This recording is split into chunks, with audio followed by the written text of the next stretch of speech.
Justice Minallah साहब, मेरा गुमान है कि वो नहीं हैं जो सैर सुर्खियों के लिए, मीडिया की जीनत बनने के लिए फैसले करते हों। मेरा गुमान है कि जस्टिस मिनुल्लाह साहब बुज़दिल आदमी नहीं है। मेरा गुमान है कि जस्टिस मिनुल्लाह साहब किसी किस्म के प्रेशर में नहीं आते। मेरा गुमान है कि जस्टिस मिनुल्लाह साहब किसी से रात के अंधेरे में नहीं मिलते। मेरा गुमान है कि जस्टिस मिनुल्लाह साहब किसी पुराने खास से उनका कोई ताल्लुक नहीं है। मेरा गुमान है कि चीफ जस्टिस अतहर मिनुल्लाह साहब किसी पॉलिटिकल पार्टी से, उनके मैसेंजर से नहीं मिलते। मेरा गुमान है कि अतहर मिनुल्लाह साहब को किसी पार्टी के लीडर, आईनी, कानूनी, सियासी उनके बच्चों को नहीं किया। मेरा ये सब गुमान है कि अतहर मिनुल्लाह साहब गैलरी के ऊपर नहीं खेलते। अतहर मिनुल्लाह साहब इसमें भी ऐसी गलती नहीं कर सकते जिसमें उन्होंने राइटिंग में ना लिया हो, और अल्लाह करे कि ऐसा ही हो कि उन्होंने राइटिंग में लिया हो और रिकॉर्ड रूम के अंदर ये चीज मौजूद हो। लेकिन अगर नहीं है तो फिर जहां बाबर सत्तार साहब के ऊपर सवाल खड़ा होता है कि रिकॉर्ड का हिस्सा नहीं, क्योंकि उस वक्त वो जज नहीं थे। प्रायर जब जज नहीं थे तो उन्होंने बताया, जज बनने से पहले, तो वो जो रिकॉर्ड है और जो कोड ऑफ कंडक्ट है जिसके तहत ब्लेमलेस होना चाहिए इंसान को, उसके तहत वो रिकॉर्ड हमारे पास पेश होना बहुत अब जरूरी है। 15 दिन गुजर गए, किस तरह मांगे, कैसे मांगे, क्यों ना मांगे? पाकिस्तान में कोई पाकिस्तान से बड़ा तो नहीं है। ये पाकिस्तान किसी के बाप का तो है नहीं। जो आपके लिए होगा वो मेरे लिए होगा, जो मेरे लिए होगा वो उनके होगा, उनके लिए होगा वो दूसरे के लिए होगा। अब आ जाए जो मुद्दा चल रहा है। आपने सोशल मीडिया के ऊपर नोटिस लिया, बिल्कुल नहीं होना चाहिए। लेकिन सर, जब हमारी माँ जो इस दुनिया में नहीं रही, सोशल मीडिया के ट्रोल्स वो सब गलाजत बक रहे थे, तो उस वक्त भी नोटिस ले लेते तो पाकिस्तानी कौम को पता चलता कि आम आवाम के लिए भी कुछ है। जो रेप हुआ है 2 दिन पहले कराची में, उस पर भी कोई नोटिस ले लेता और उस पर भी कोई फैसले सुना देता। जो कल एक बच्ची का रेप के बाद कत्ल हुआ है पंजाब में, उसकी दुहाई भी कोई सुन लेता। जो माँ बाप, बच्चे, बेवा, यतीम 40-40 साल से दरबदर फिर रहे हैं अपनी प्रॉपर्टीज के अंदर, उसका भी कोई हिसाब कर लेता। लेकिन चलें, क्योंकि जस्टिस मंसूर अली शाह साहब ने एक हमें लाइट इन द टनल दिखाई है, उन्होंने बहुत सारी अच्छी बातें की हैं और खुद इख्तिसाबी सेल्फ अकाउंटेबिलिटी की बात की है। तो जब सेल्फ अकाउंटेबिलिटी की बात हो जाए तो हमें खुश होना चाहिए इस चीज का। लेकिन उसी तरफ हम देख रहे हैं कि एक कन्फ्रंट्रेशन है, एक सिचुएशन चल रही है जिसके तहत बार बार इंटेलिजेंस इदारों का नाम लिया जा रहा है। तो भाई शवाहिद देना, शवाहिद दे, हम आपके साथ खड़े हैं। बट अगर शवाहिद नहीं है और ये जो आपने बताया ये भी जबानी है और राइटिंग में नहीं है, तो फिर तो मसला है। तो मसले का हल यही है कि कौम चाहती है कि आप इतने बड़े आईनी, कानूनी, इंसाफ के ओहदों पे बैठे हैं, तो इसको क्लैरिफाई करें ताकि ये मंतकी अंजाम तक पहुंचे। अब आ जाए जी कि ये कैंपेनिंग, सोशल मीडिया कैंपेनिंग, ये सारी चीजें जो हैं, इसको एड्रेस करने के लिए किसने किसको रोका आज तक?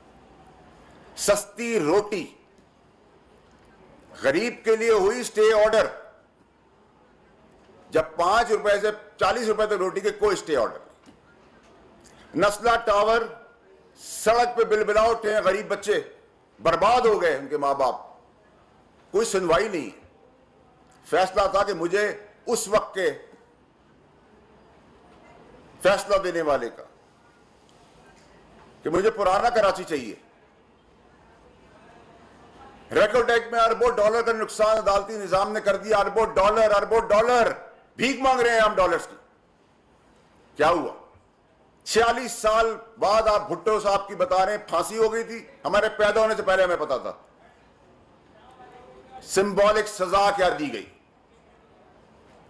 जरदारी साहब को 14 साल jail.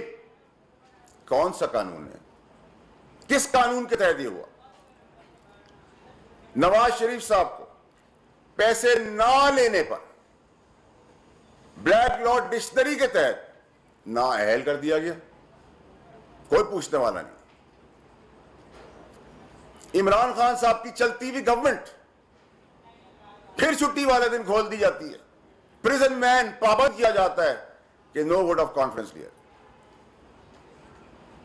Challenge PIA stay order, रोटी स्टे ऑर्डर, 2700 अरब रुपए स्टे ऑर्डर, नस्ला टावर गिरा दो, इसको जला दो, इसको मार दो। ये क्या हो रहा है? कब तक हम इस तरह चलते रहेंगे? अगर लेजिस्लेटर किसी दूसरी दोहरी मुल्क का शहरियत नहीं रख सकता असूल, तो उस असूल के तहत उस लेजिस्लेटर, उस सियासतदान को आप दूसरी सिटीजनशिप ना रखने पे अलाउ नहीं करते कि आप सियासत करें, तो फिर जज दोहरी शहरियत के साथ कैसे बैठे हुए? सवाल है ना।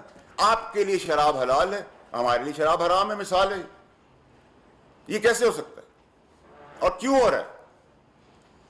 अगर लेजिस्लेटिव हाउसेस, असेंबलियां कानून बनाती हैं और मियां साहब को नाअहली का केस उस कानून साजी के तहत उस पे उनको नाअहली से खत्म कर दिया जाता है, जबकि वो टाइम बार था, नाअहली खत्म कर दी जाती, कोई कानून साजी की कानूनदान ने, कानून के लेजिस्लेटर्स ने, हमने एज सेनेटर्स, एज एमएनएस, तो फिर हमें ये कानून भी बनाने पड़ेंगे। सिंगल आउट करके जो पाकिस्तान का झंडा लेके आगे बढ़ रहे हैं, जो पाकिस्तान और पाकिस्तानियों की किस्मत के फैसले करने जा रहे हैं, प्रोग्रेसिव SIFC के प्लेटफॉर्म से, उस झंडे के नीचे एक आइन और कानून, और हमने एक डंडा भी दिया है उनको, और उस डंडे का काम यह है कि बैरूनी अंदरूनी साजिश से, इंतशार और दुश्मनों से बचाया जाए। क्योंकि ये 90%, 95% एक इदारा रह गया हमारे पास जिसके अंदर डिसिप्लिन, प्रिंसिपल, ऑनेस्टी है। फरिश्ते वहां भी नहीं है, लेकिन 5%, 10% ये वाहिद एक इदारा रह गया। तो अगर उस चीज के लिए इंतशार, दुश्मनी, बुग्स, वेनम, मुल्क दुश्मनी, अंदरूनी बैरूनी के लिए अगर आपको आईन और कानून ने उस झंडे तले डंडा दिया है, उसके अंदर प्रोटेक्शन भी हम ही करेंगे, क्योंकि हमारे लिए पाकिस्तान इंपॉर्टेंट है। पाकिस्तान है तो हम हैं। आईन और कानून में कहां लिखा हुआ है कि बॉर्डर्स पे फौजी और पुलिस वाले अपनी जानें देंगे? आईन और कानून में कहां लिखा हुआ है कि वो सैचन के अंदर प्रोटेक्शन देंगे और अपनी उंगलियां गलवा देंगे, शहादतें देंगे और हम उनका तमस्कर उड़ाएंगे? आईन और कानून में कहां लिखा हुआ है सब कुछ कि जिन्होंने कुर्बानियां दी उनका तमस्कर उड़ाया जाए, उनका मजाक बनाया जाए, उन पे इल्जामात लगाए जाए, और इल्जामात सच्चे हैं और इस तरह की इंफॉर्मेशन सच्ची हैं कि आपने रिकॉर्ड पे कोई चीज दी हुई है, शवाहिद रखे सामने, तराजू के अंदर शवाहिद रखें, हम आपके साथ खड़े होंगे। लेकिन अगर शवाहिद नहीं है, जैसे इस खत का जवाब मुझे नहीं मिल पा रहा, TCS से भी नहीं मिल पा रहा, हर चीज का जवाब मिल पा रहा है, इसका नहीं मिल पा रहा कि भाई आपने रिकॉर्ड का हिस्सा, जब आप जज बनने से पहले उस वक्त के चीफ जस्टिस साहब अतर मिन्ना साहब को आपने जो रिकॉर्ड दिया था, आपके कल परसों के खत के मुताबिक भी सबूत सबूत सबूत और सबूत, कागजी कार्रवाई, कागज पे हमें देखना है, हमें बताया जाए। बहुत ज्यादा मजाक हो गया पाकिस्तान के साथ, बहुत ज्यादा खिलवाड़ हो गया पाकिस्तान के साथ। आप इन सब चीजों को एड्रेस करें ताकि ये अनरेस्ट, ये शक व शुबात खत्म हो। मैं उम्मीद कर रहा हूं कि ये जवाब जल्द आएगा और आना चाहिए और लेंगे इंशाअल्लाह। लेकिन इस माजराई से दूर हो सबके सब। पाकिस्तान को प्रोग्रेसिव और तरक्की की तरफ, इकोनॉमिक ब्लीडिंग से हमें बचाना है। ना करें ये सारे काम, इन कामों का कोई फायदा नहीं। सोशल मीडिया पे आप बिल्कुल कदम लगाएं, लॉज बनाएं, सब कुछ करें, लेकिन अपने लिए नहीं, अपनी जात के लिए नहीं, सारे पाकिस्तानियों के लिए। मेरी वालदा जो इस दुनिया में नहीं रही, उनको जन्नत नसीब करे अल्लाह मियां, वो डेथ बेड पे थी, तब असूली, प्रिंसिपल्ड, ईमानदार, दलेर, इंसाफ करने वाले, फैसला सुनाने वालों ने मुझे पाबंद किया, पेनल्टीज लगाई, पगड़ियां उछाली, मेरी मां इस दुनिया चली गई। अब पाकिस्तान में कोई पगड़ी उछालेगा तो पगड़ी का फुटबॉल, हम उनकी पगड़ियों का फुटबॉल बनाएंगे। प्यार करेंगे, डबल प्यार देंगे, इज्जत देंगे, डबल इज्जत देंगे, इतराम करेंगे, डबल इतराम करेंगे, बदमाशी करेंगे, डबल बदमाशी करूंगा। क्लैरिटी है, स्ट्रेट हूं मैं, ना मुझे लपेट सपेट के बात करनी नहीं आती। हमारे इदारों को निशाना बनाना जो चारों तरफ से हो रहा है, उसमें सियासतदान भी है, बंद करें। Enough is enough. अगर ये फौज नहीं होगी तो पाकिस्तान भी नहीं बचेगा। ये बॉर्डरों के ऊपर जो शहादतें खून दे रहे हैं, उनकी वजह से हम यहां बैठे हुए हैं, और यहां बैठ के उन पर तमस्कर, कीचड़, इल्जामात और झूठ और फरेब, हर चीज में उनको इन्वॉल्व ना करें। अगर उनकी कहीं इन्वॉल्वमेंट है, सबूत पेश करें, हम खड़े होंगे। बेलें आप देते हैं, सवाल उनसे हम कर रहे हैं। जेल आप देते हैं, सवाल हम उनसे कर रहे हैं। आप बेल ना दें, कोई जीप में आके बिठा के ले जाए, उस जीप के आगे आ जाएंगे। क्लैरिटी रखें। उसने कहा, पर्दों के पीछे बैठ के बात ना करें, खुल के आगे आगे बात करें। मैं बहुत कुछ जानता हूं, बहुत कुछ समझता हूं, बहुत सारे राज हैं, बहुत सारे शवाहिद हैं, बहुत सारा होमवर्क है, लेकिन मैं फिर कहता हूं कि मेरा गुमान है अतहर मिल्ला साहब से, क्योंकि मैंने अपने केस में देखा है, आजमाया है। मैं तो अपेयर नहीं हुआ, लेकिन जो प्रोसीडिंग्स हुई वो बहुत असूल पसंद है। मेरा गुमान है कि वो सह सुर्खियों के लिए फैसले नहीं करते, सबूतों पे करते, लिखत पढ़त पे करते। मैं समझता हूं कि मेरा गुमान उसमें भी है कि वे रात के अंधेरों में किसी पुराने खास से नहीं मिलते। मेरा गुमान है कि वो किसी लीडर से भी बात नहीं करते। मेरा गुमान है किसी लीडर ने उनको कभी किसी किस्म की ऑफर भी नहीं दी, ना उनके बच्चों के लिए। मेरा गुमान है इन सब चीजों का। तो फिर अतहर मिल्ला साहब जैसे तारीखी फैसले करने वाले तारीखी जज से इतनी बड़ी मिस्टेक तो नहीं हो सकती। सवाल दो उठ जाएंगे। अगर लिखा हुआ है तो खत्म, कॉन्स्पिरेसी फिनिश्ड, कंट्रोवर्सी ओवर, जो हम चाहते हैं, ताकि जज अपनी रेपुटेशन ब्लेमलेस हुए बगैर, कॉशियस हुए बगैर, कॉशियसनेस के साथ, अल्लाह के डर से, अपनी अच्छी जबान के साथ, बगैर पगड़ियां उछाले अपने मनसब पर रहे, और हमें डर ना हो कि फैसले में इतनी कोई मिस्टेक तो नहीं हो जाएगी कि कहीं रिकॉर्ड पे चीज है या नहीं, एक केयरलेसनेस तो नहीं है। और अगर इल्जाम के तहत या खुदा ना खास्ता ये रिकॉर्ड का हिस्सा नहीं है और जबानी है और जज बनने से पहले का है, और चीफ जस्टिस साहब उस वक्त अतहर मिल्ला साहब जज से चीफ जस्टिस इस्लामाबाद की कुर्सी में बैठे हुए थे, और इसका रिकॉर्ड अगर नहीं है तो फिर रेपरकशंस है, क्वेश्चनिंग है, सवाल है। सुप्रीम जुडिशियल काउंसिल को इंटरवीन करना होगा। इन सब को हमें अब एड्रेस करने की बहुत हद तक जरूरत है। मुझे इससे गुमान नहीं है, मुझे इससे मतलब नहीं है कि अगर बाबर सत्तार साहब किसी चैनल पे कभी तज्जिया देते थे, सोशल मीडिया पे चल रहा है, गालिबन जियो, मुझे इससे कोई मसला नहीं है कि वो आर्टिकल्स लिखते थे, उनकी जिंदगी है, मुझे कोई प्रॉब्लम नहीं है ड्यूल नेशनल से भी। लेकिन असूल अगर मेरे पे है तो आप पे भी लागू होगा। ये कैसे हो सकता है? आप मुझे बताएं, आप लोग सामने बैठे, ये कैसे हो सकता है कि आपके लिए कानून कुछ और होगा, मेरे लिए कानून? अगर आपकी सेल्फ अकाउंटेबिलिटी है तो इसका जवाब देना।